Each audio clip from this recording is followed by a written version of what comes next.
Alright, welcome back. So I filmed a couple other videos on my first day of the real estate, but I didn't really like how they turned out. So hopefully this one kind of has the content that I want. My goal for these videos is to keep everything relatively short. Most of the real estate videos out there are anywhere from like 20 minutes to an hour long. My goal is to kind of condense everything down to a 5 to 15 minute range, just give you kind of real quick facts. That way if you're researching a specific topic, you can come in here, listen to a 5-15 minute video, and then kind of move on. So that's kind of my goal right off the bat, just so you're aware of what kind of content I'll be on here. Obviously, some subjects might be a little bit longer, depending on what content they have, or if I go on little rants or get off track. But the goal is to keep it within a 5 to 15 minute window. So anyways, we went in there, finally met up with my broker, got ready to start laying the foundation for my business. Once you meet with a broker, there's contracts and different things you have to sign, so you'll go over all that. The contracts will have kind of his expectations, the brokerage expectations for you. Obviously, you're representing the brokers, you know, their name, their brand, everything else, so they're going to have different expectations for you. During this process, ask the broker questions as well. You know, how is he going to help you meet these expectations? What kind of training is he going to provide you and different stuff like that? There's a big turnover rate and a lot of people that, you know, fail or leave the real estate business once they get into there. Your goal right off the bat is to eliminate as many of the factors that make people fail in this business as possible. So make sure when you're picking your broker, you have somebody that's going to work with kind of your style and is going to help you succeed. Ask questions to make sure you're picking the right broker and that they're going to help you succeed and be in a position you want. You're working for yourself, and so you want to be in a good position under your broker to help build your brand and your business. So make sure you ask these questions. So you fill out the contracts, and then, you know, let's start building a foundation for your business. So step one for me, you know, not just with this, but in life in general. Every new year you put new goals in, new job, you should have new goals. Life in general should have goals in it. If you don't have any, I really don't know what you're doing, because for me, every year I build new goals. Every month I have new goals. I consistently do it. I write them down. I have a big board sitting on the side of my fridge that has, you know, my short-term goals, long-term goals, you know, intermediate-term goals. And I just think that's a huge, you know, product of life. You should always be striving to be better in every situation, be a better person, you know, be a better version of you, be a better family person. You should always be striving to just keep building and building and building.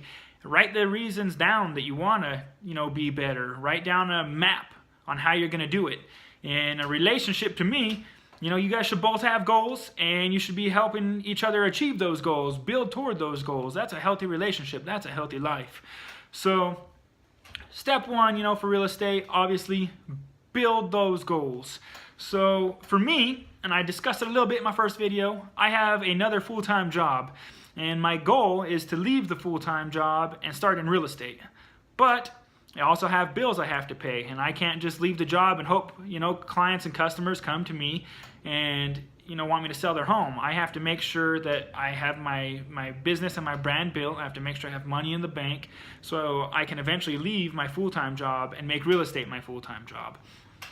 Yeah, especially with the time frame. You know, I'm a Monday through Friday. I'm basically at work from 9 to 6. I don't get home till 7 p.m. It's going to be hard to show houses. It's going to be hard to, you know, generate clients with that schedule. And even in the market right now, you know, especially in Utah, if there's a house that goes for sale that's pretty nice, you know, that morning, say a Tuesday morning, by Tuesday night, it's already got bids on it. So you might have potentially lost, you know, a commission or a client, customer, some kind of relationship if you weren't able to show people that house. So if I get a call on Tuesday and I'm stuck at work, I potentially lost, you know, income and a chance to, you know, have a long time, a lifetime type relationship with this person where they keep coming to me anytime, you know, their friends, their family, themselves want to start looking for a house. You have to be pretty readily available. So how I'm going to approach this goal, or how I did approach this goal, was I wanted 3 months of money in the bank, not just house payments and bills, but my lifestyle. You know, I don't have this big luxurious lifestyle by any means. You know, at this time, I pay my bills. I like going on, you know, a dinner date or a movie date. I like going out every now and then. So I want enough money in the bank that I could still live my same lifestyle that I'm living right now when I leave the bank for 3 months while I'm trying to generate more clients. So how I broke this down was I took the average sale of a Utah home. How much does that cost? So it's about, this year when I was looking at it, it's about $315,000, okay?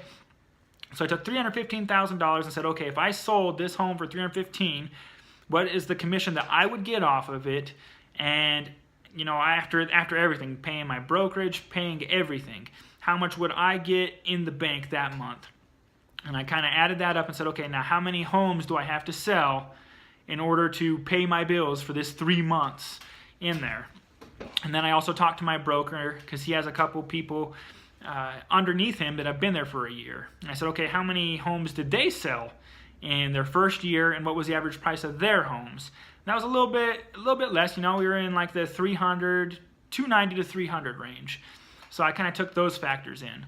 So for me, I would need to sell about 4 houses before I could leave my full-time job and make real estate my #1 priority. So not only have a plan, like I said, leave the bank or leave the full-time job, so have money in the bank, and have the goal, but have a map on how you're going to get to that goal in the end. Make sure you map it out so you have a way to get to the top. And then once you get to the top, build more and more and more goals. Once you've hit the peak of that mountain, build another mountain, get that other peak, conquer it. You don't want to be like a fighter whose #1 goal was to get the belt. He wants the championship, and he finally gets it, and then his first fight that he tries to defend it, he loses it because he lost sight of his goals. Once he hit the top of the mountain, he didn't build another peak.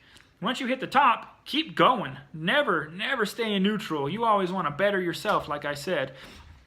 So not only have goals, but build a map to get to those goals. So obviously, like I said, transition out of my full-time job right now, have enough money in the bank so I can go into real estate full-time, and I have a map on how I'm going to start, achieving that. The next thing is build your brand. So you got to figure out what kind of style you want. What kind of style of real estate salesperson do you want to be? What do you kind of want to represent? How do you want to hold yourself? When people think of you or your brand, what do you want them to think about? And then obviously with social media, you're going to want a Twitter, an Instagram, a Facebook. You're going to want to start doing all these different things because social media is a really good tool to use in order to advertise yourself. So build your brand, get a logo, get a slogan. You start building. You're basically building your own business from the ground up. So start tapping into that business mind potential. Start thinking, okay, I have a business. If I was to walk into a business, or if I was to go meet another real estate agent that was going to sell me a house, what would I want from him? What would his style be that makes me want to buy from him? And there's a bunch of different approaches in here. You have kind of a more laid-back person who's, no pressure, no stress. I'm just going to kind of show you the house, walk around. If you have questions, I'll answer them, and we'll kind of move through that way. Then you have almost the more pushy car salesman type people. They're kind of desperate for sales.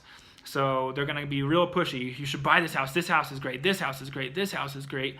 So you have that type of person. You also have, knowledgeable. And this is kind of the realm that I want to get into. I'm more of a laid-back, kind of pressure-free guy, but I want to be knowledgeable. If my clients have a question about anything related to real estate or, the city, what kind of grants or first-time home buyer programs, what type of different, tax programs do they have, I just want to be a wealth of knowledge. Figure out your style, your brand, and run with it. Start building everything on social media, really get your name out there. My first goal for me, I'm trying to build a logo, so when I build my social media profile and when I start building my brand, my website, my new email, everything, it has my company logo attached right there to it, so that way when they look at the logo, they're familiar with me. I want everything to flow together. I don't want to kind of, for lack of better terms, half-ass it and then be like, oh man, that logo, that slogan, that brand, that's not really what I wanted. And then a year from now, change it, because then that's going to deplete my business. It's not going to be, as solid. People are going to be like, oh, that guy's changed his business 4 or 5 times. Put a lot of effort into what your brand is going to be, and when you come up with what you want, stick with it.